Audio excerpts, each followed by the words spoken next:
Greetings, all. This is Rick Levine with your March astrology forecast. Even in normal times, doing these forecasts is interesting because you're projecting ahead into a month.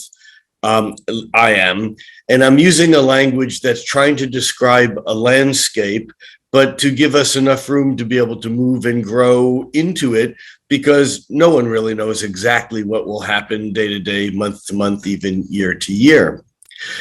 In times like these, however, it's rather extraordinary.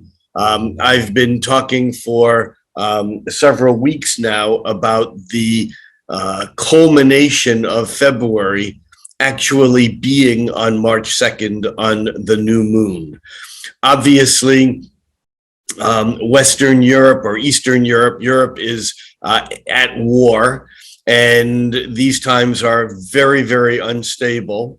I will try to acknowledge that as we talk about the energetic astrology of the month ahead.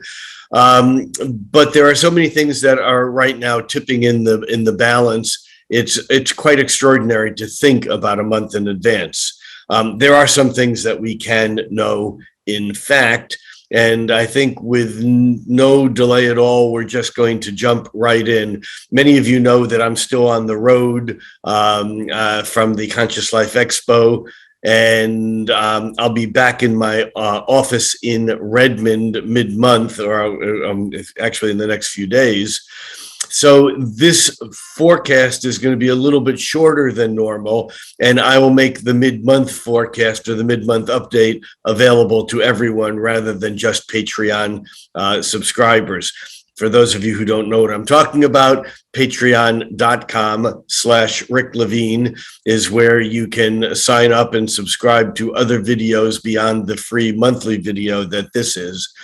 And also, while I'm at it, don't forget to go to Instagram and go to Rick Levine Astrologer and follow me there for my daily Planet Pulse, which is a daily astrological musing or reflection, if you will. And so I'll see many of you there also. All right, so with no further ado, let me jump in, bring up a chart, and we will kind of breeze through the month. Okay, so here we are looking at a chart for March 1st. All these charts will be noon charts except for the lunations when I specify that they are different. All of these charts will be Aries rising, which means there's no houses wherever you are on the planet. If you adjust from Pacific Standard Time, or actually starting on Sunday, March 13th, you'll need to adjust from Pacific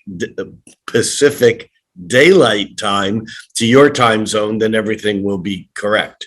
So we're looking here at a chart for March 1st. And we can see an interesting bunch of things happening that will culminate in tomorrow's new moon. The new moon is at 9:34 a.m. Pacific time, and we'll get there in just a moment. But you can see here as the month opens, we already have three specific clusters going on. We have the Venus, Mars, Pluto in Capricorn that has been building to a crescendo really since the Saturn-Pluto conjunction in January of 2020. I've talked at length about this in other in other recordings. I won't spend a lot of time here on this, except to say that since January 20th, 2020, was that January 12th, 2020? When we had the Saturn conjunction to Pluto. Since then, we've had Jupiter go across Pluto and retrograde and go direct again. We've had the Sun a couple of times going across Pluto. We had Mercury last year going across Pluto and Venus going across Pluto. And now we have a situation where Venus joined up with Pluto back in December. It retrograded and now across it again, and now it's going direct for the third and final time. In the midst of that, we had Mercury doing its threefold direct, retrograde, direct over Pluto, and this time Mars is in the mix. Why this is so significant is that by the time that Venus and Mars, which have been traveling really as they're conjoined, because normally Venus travels faster than Mars, but because it was coming out of a retrograde, Mars caught up with it, made a conjunction, and now Venus will catch up with that again because Venus has gained speed, and that Venus-Mars conjunction is on March 5th. But what we have here is basically the finality of all of these planets visiting or being dragged into the underworld by Pluto one at a time. And I think that this is a real culmination. And of course, with Mars and Pluto together, we often see war or violence or extreme energy coming to the surface. Remember here that Mars is in its exaltation when Mars is not at home in its domicile in Aries or in Scorpio for that matter. Mars prefers to be in Capricorn because it finishes what it starts. So we have here this triple conjunction of Venus, Mars, and Pluto already in effect at the beginning of the month. We also have the moon having just crossed over the Mercury and Saturn in Aquarius, and the moon will be moving into Pisces in just a few hours from now. When I say now, I mean the date of the chart, March 1st at noon. But we can also now see that Mercury is coming closer to a conjunction with Saturn. And this is about getting your facts real. This is about, it can be rigid thinking, but it's also about having to change your thoughts when they actually meet the facts of reality. And then thirdly, we have this cluster of planets in Pisces. And although Neptune is a good 8 degrees away from Jupiter, the sun is moving toward Jupiter. It's already in a conjunction. It's a 3-degree orb here, and by the new moon, it will even be closer. Let's move this ahead one day. And if we move this to noon, we can see that the moon is already past the sun. So let's set this back to 9:34 a.m. so we have the exact new moon. Okay, so here we are, and this is the Pisces new moon. You can see that the new moon is at 12 degrees Pisces and 6 minutes, just 2 degrees away from Jupiter at 14 degrees of Pisces. This means that the moon will sweep across Jupiter about 4 hours after the new moon. So we're getting that whole feeling of that expansive energy. Things may even be out of control. Things are too much. We think of Jupiter often as a good planet. It is a benefic. But, you know, too much of a good thing is not necessarily a good thing. In fact, too much of anything can be a mess, a disaster. So we have things, I think, growing out of control, even though a new moon is often a quieting and a bringing to a silence point, an ending and a beginning of the next cycle. This is a bit different because its conjunction to Jupiter really does make it larger. Now, the fact is that the sun will join up with Neptune on March 13th. The sun moves about 1 degree each day. So the sun is heading toward a conjunction with Neptune, is what I meant. And so we have this whole kind of delusional Piscean, what's going on? It's dreamy, it's imaginative, it's hard to separate the fantasy from reality. But I think here the potential is for compassion. The potential is for understanding. I know we're not necessarily seeing that in the invasion of Ukraine that is unfolding as I speak now.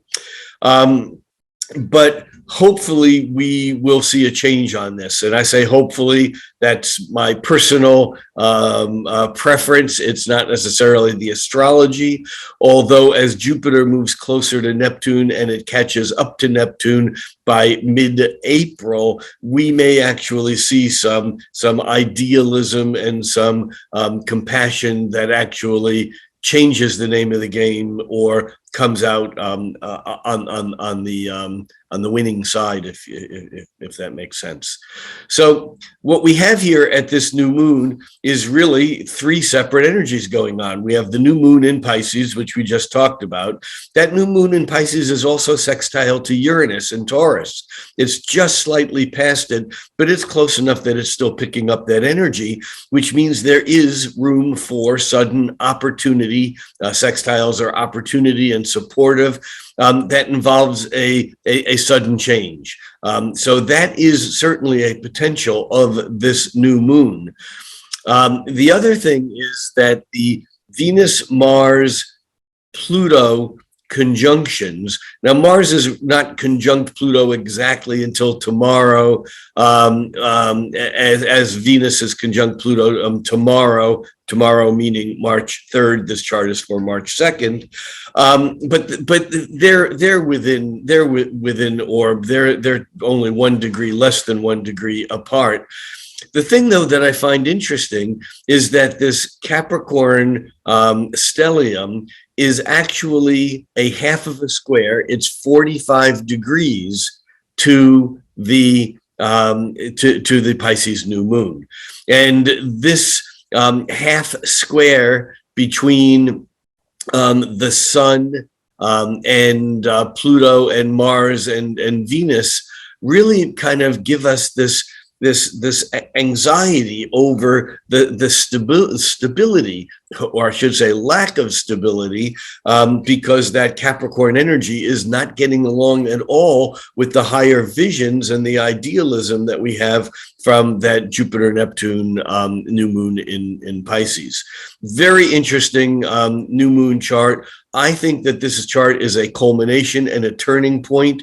Does that mean that events on Earth will change like immediately? Not necessarily, but there's things that are going on that really is a beginning of a shifting of energy here away from the things that were set up back in January of 2020 because of the Mars and Venus making their last call to Pluto. After that, there are no other planets that are going to visit Pluto again until the Sun and Mercury and Venus come around again next year.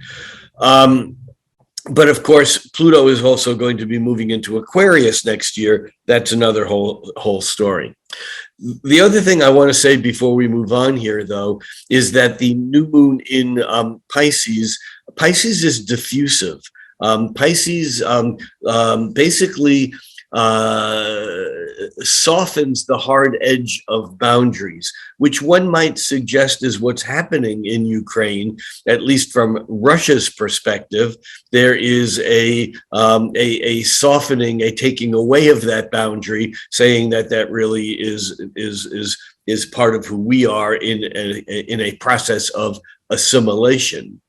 But the flip side of that is that Saturn lined up with Mercury tells us that this is just not true. It tells us, Saturn with Mercury tells us there are boundaries, there are rules, there are laws, there are treaties. And so hopefully this Saturn Mercury-Saturn conjunction will actually bring more truth into the situation so that we can act on it accordingly. All right, let's go on. I'm going to move this back to 12 noon. And we're still on 12 noon, March 2nd. If we move this ahead to March 3rd, we can see now that the Venus and Mars are on the other side of Pluto.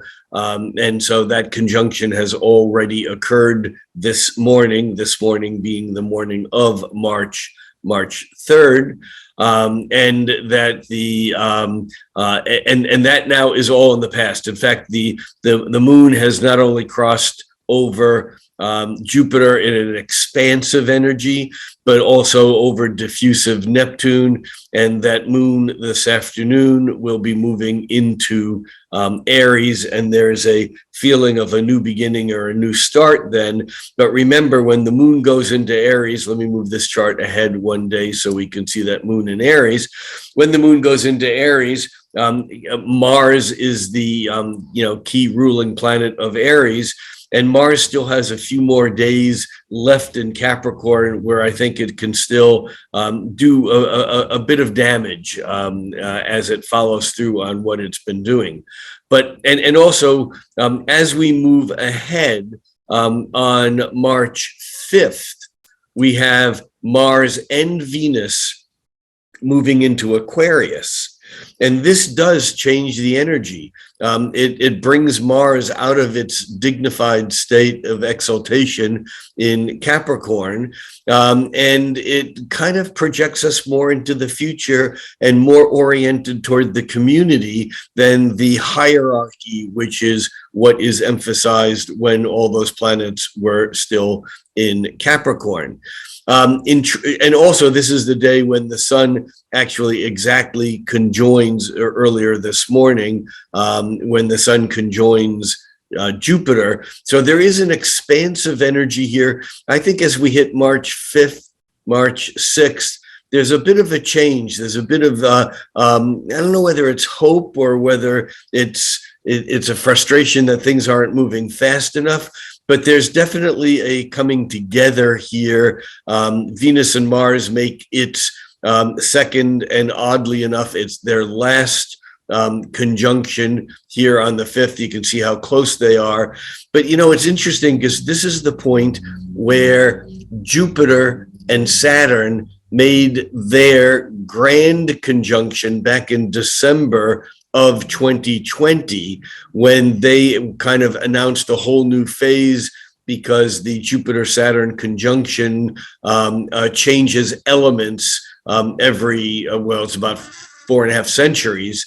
And that was going on then. And it's almost like this Venus-Mars conjunction on that same point at 0 degrees of Aquarius.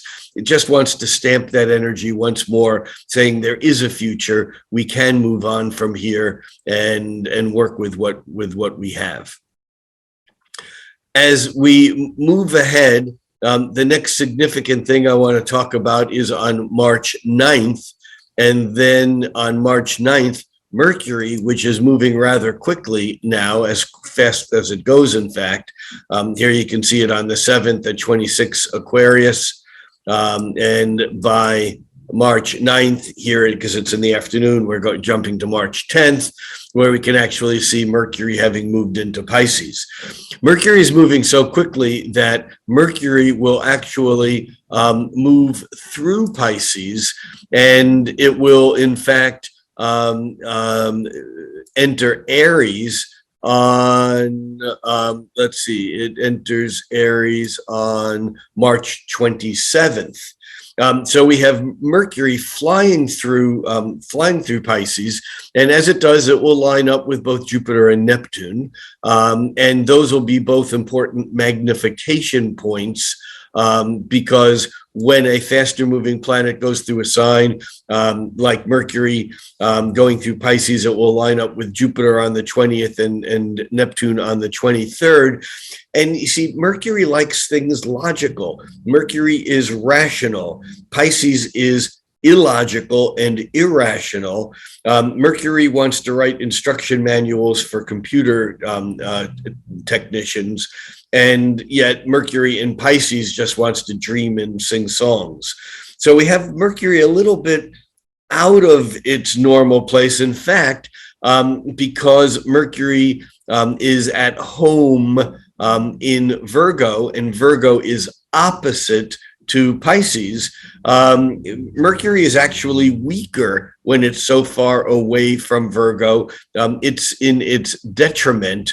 And so Mercury is not all that powerful here, although if we can get outside of the realm of having to think that we need to be logical, this is a time when intuition and magic and dream yoga and things that bring magic from the more intuitive and spatial realms into the more logical realms. That is around March 9th, March 10th. As Mercury moves on, it's almost a little bit of a quiet period. It's interesting because we have all the planets clustered so closely together. They're all within a hemisphere. They're all, even as the moon begins to move out over the next weeks, the moon will actually be the handle on a bucket, taking on more power. But as the moon has been moving on the same side through all of these planets, there's been a real condensation of energy. And when planets are so close together, they don't make as many aspects with one another because they don't have perspective. They don't have the distance. So our next stop here is going to be on March 17th. And on March 17th, we have Mercury now making a half square with Pluto. In fact, over the days ahead, Mercury will make not only a half square with Pluto, actually, it will also make a half square with Uranus as it comes in between that Uranus and Pluto. It will make then a half square with Mars and a half square with Saturn. And as it does, these will all be uncomfortable positions. Let me give you the dates on these. The Mercury half square with Pluto is on March 17th, which is where we are here. The Mercury half square with Uranus is on March 25th. The Mercury half square with Mars is on the 27th, and the Mercury half square with Saturn is on the 30th of March. So let's come back here now to just seeing that Mercury is also going to sweep through and catch up with all of these planets that we just talked about as it's making those half squares with the planets in Aquarius. This is unsettling. It's not particularly comfortable, and I must say, because the planets aren't wide enough for them to be forming trines, except for the moon. The energy for March is not all that comfortable. There are some sextiles. As we get to the 17th, we also have Mercury forming that sextile to Uranus. Communication can be a tool for breaking through. But we also notice here that the moon in Virgo on the 17th is coming closer to a full moon. And early on the 18th, let's put this ahead to the 18th and then set this up for the proper time. Here we are at the moment of the Virgo full moon. You'll notice that this shows that the moon is at 27 degrees Virgo, 39 minutes, and the sun is at 27 degrees Virgo, 40 minutes. This just means that the exact occurs kind of in between the minutes. It's about 30 seconds after 12:17 a.m. In fact, if we move this ahead just 1 minute, it will still be exact here. But the exact moment of that moon being full is actually 12:17 and 30 seconds, or give or take a little bit. This full moon has some power to it. Why? Because it is closely trine to Pluto. Remember, at lunations, although other aspects can be important, aspects to the sun and the moon are really what are the most significant. And what's most significant here is the fact that the moon is so close to a trine to Pluto that we have this ability to touch very deep places, make very profound changes. Is this good or bad? Well, it depends on what side of what issues you happen to be on, because what's good for one person is not necessarily good for another. But there is an ability here to have powerful and dramatic and evolutionary change, which is what I see coming, that really is stemming from the energy building up to the new moon on March 2nd, that now as it comes to fruition on the full moon, we can see the power here of Pluto at play. And we can also see here at this time, we also have the moon making a square and a half to Uranus. Change is uncomfortable. And we also have Venus coming into a square with Uranus. In fact, Venus and Mars will both square Uranus. Remember, Venus is moving faster than Mars now. So Venus makes the exact square to Uranus on March 19th, but we'll be feeling it around this full moon, which means that there'll be a desire for something new and different. We're tired of the status quo. We want change, not only in politics, but even in our interpersonal relationships. We want things that are new and exciting and different, and we'll take mild risks to get it. Maybe even risky, not mild risks. Uranus can prompt us to do something that's very sudden, that may not be well thought out. And I think that over these days, this full moon included. Remember, the full moon in Virgo wants absolute specificity. It wants detail. It wants perfection. It wants to do the work to get it right. All those planets in Pisces just have a dream and they're ready to go for it. And I think with the square to, with the Mars and Venus pushing toward the square to Uranus, it's like something can happen. Incidentally, the Mars square Uranus is on the 22nd. That's when it's exact. But again, here it's already within 3 degrees. We're feeling these energies before they actually hit. As we move on, we move through the Venus square to Uranus. Oh, let's put this back at noon. And we move through the Venus square to Uranus. There it is on the 19th, 18th, 19th, where it's 12 Aquarius to 12 Taurus. But now we notice also that as we move to the 20th, the sun moves from Pisces into Aries. This is the vernal equinox in the Northern Hemisphere, the autumnal equinox in the Southern Hemisphere. This is one of the turning points of our calendar. Astrologically, it really represents the beginning of the new astrological year. As the sun moves into Aries, there's a fresh energy. And as the sun moves into Aries, again, we're going to get a power hit from Mars, because Mars is Aries' key planet. And Mars is moving into that square to Uranus that is exact on the 22nd. Also, now we have Mercury coming into a conjunction with Jupiter. Thoughts are big. We can't think things little. It's like the molehills become Mount Everest. Everything wants to be blown up out of proportion, bigger, bigger, bigger, bigger. This is great if we're philosophizing or if we're planning a greatest possible scenario, but it's not so good if we're trying to accomplish something in the here and now, because we keep turning it into something that is more than this moment. Here's the exact square of Mars to Uranus on the 22nd. And also now we have Mercury catching up with Neptune. Remember, it went from Jupiter, big ideas, to Neptune. Mercury, Neptune, I mean, this is brilliant intuitive creativity. It's brilliant artistic and fantasy, but it's not so good for sticking to the facts. It's not so good for trying to understand exactly what's going on, because it's difficult for us to tell the difference between fact and fancy. That's on the 20th and on the 22nd. I'm sorry, that's on the 23rd.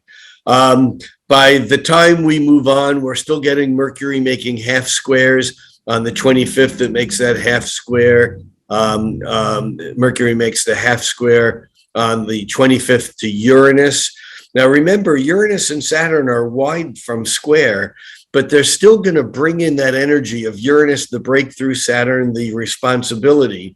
And here we have Mercury making that half square first. Let's see, get the date right here. On the 25th, we have Mercury making the half square to Uranus.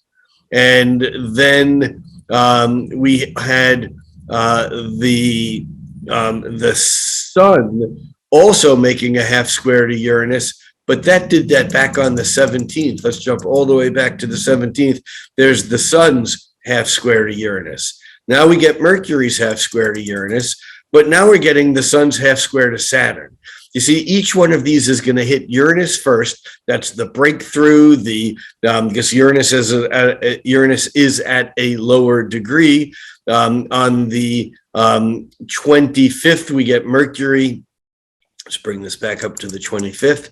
On the 25th, we get Mercury making that half square with Uranus.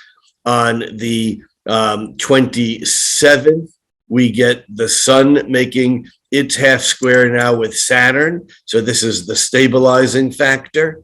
And then on the 27th, we also get Mercury moving into Aries, Mercury having whizzed through Pisces rather quickly. And Mercury in Aries is a little bit more comfortable. The problem with Mercury in Aries is that it can jump to conclusions. Mercury in Aries is fast thinking. Mercury in Aries is machine gun delivery of words. I have a Mercury in Aries, and sometimes when I'm talking and I get really excited, I forget to take a breath because one thought comes after another, and it's almost like a boom, boom, boom, boom, boom, boom, boom, one after another. That's Mercury in Aries. The good news is that it's really exciting. The bad news is it can be too much. So while Mercury is in Aries, especially as it's moving toward conjuncting the sun, that Mercury won't reach the conjunction of the sun until April. So we're not going to talk much about that now. But Mercury is building in power as it comes closer and closer to the sun. I know there's a Hellenistic concept of combust in the sun's rays, burning out a planet nearby.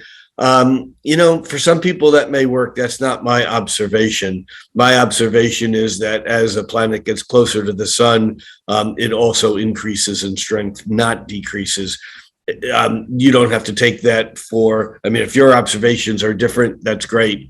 But that's something that I wonder about. I wonder if any really deep research has been done on combusts. Okay, so here we are at the 27th with Mercury having moved into Aries. Also on the 27th, we get Mercury forming a half square with Mars. That Mercury will still form a half square with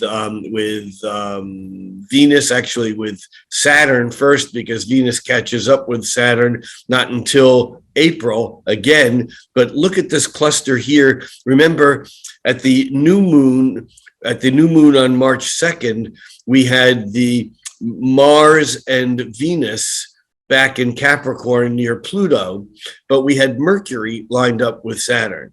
Now we're pushing toward Venus and Mars coming up to Saturn. And I think that this is a little bit tougher. It's a little bit more problematic.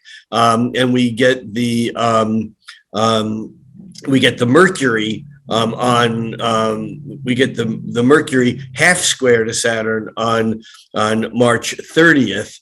And we get the Venus conjoining Saturn on March 28th. So we're getting a flavor of this energy. This is a bit frustrating because we're in Aries. We want to plow ahead. We want to go fast. We want to go forward. And yet that Mercury picking up on that energy to Saturn and Venus coming into Saturn is saying not so fast.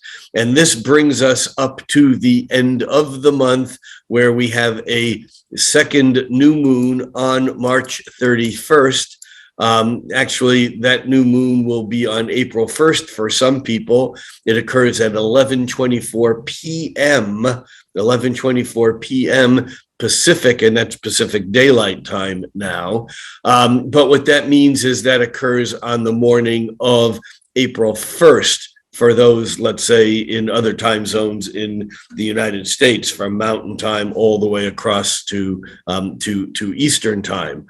But let's take a quick look at this chart. We'll look at it more in the mid-month update that, as I said, I will make available to everyone again this month. It occurs at 11:24 p.m. And so we're going to go here 11:24 p.m. And there we have the Aries new moon on March 31st or April 1st at 11.5 degrees of Aries. It's conjoining Chiron. Look how clustered again all the energy is. I mean, Pluto to Uranus are a trine by sign. But they're all held, all the planets are held within a trine. And in fact, Jupiter, Neptune, Mercury, Sun, Moon, Chiron, I'm showing Eris here, and Uranus, they're all within less than two signs. They're all within about 50 degrees. This is intensely focused. We still have that other issue of Mars coming toward Saturn. And in fact, I think we'll feel that Saturn kind of having its pull on Venus and Mars toward the end of the month until the beginning and through the beginning of April. But this new moon is really, it's basically setting the tone for looking ahead. It's almost like it's saying, we're done with that Capricorn stuff for now. In fact, we got a last holdout on the Saturn stuff, even Saturn in Aquarius, but Saturn relating to the holding back. But it's almost like after Mars goes across Saturn, it's like we're free to move forward. And I think that we will see, as we get into April, we will see jumps and leaps into the future that we're not quite prepared for yet. And we will see what that brings. It's a rock and roll month. There's a lot going on, and obviously there's a lot going on as we open the month. It'll be interesting to see where we go, but I think more than ever, it's really important for us to pay attention to the big picture, to think cosmically. And yet, if we don't take care of ourselves, if we don't take care of our loved ones, if we don't do what we can do to donate money, if we can, to people who are in situations that we can't even understand how many tens of thousands, millions of people are having their lives turned upside down and backwards right now because their free democracy is being threatened by a fascist dictator. Hate to get political on you, but it's important that we keep a true perspective and not live in some blinded world where we think that everything's going to be okay. We don't have to do anything about it. We all can help in our own little ways. Think cosmically, act locally. I'm Rick Levine. I'll see you all mid-month.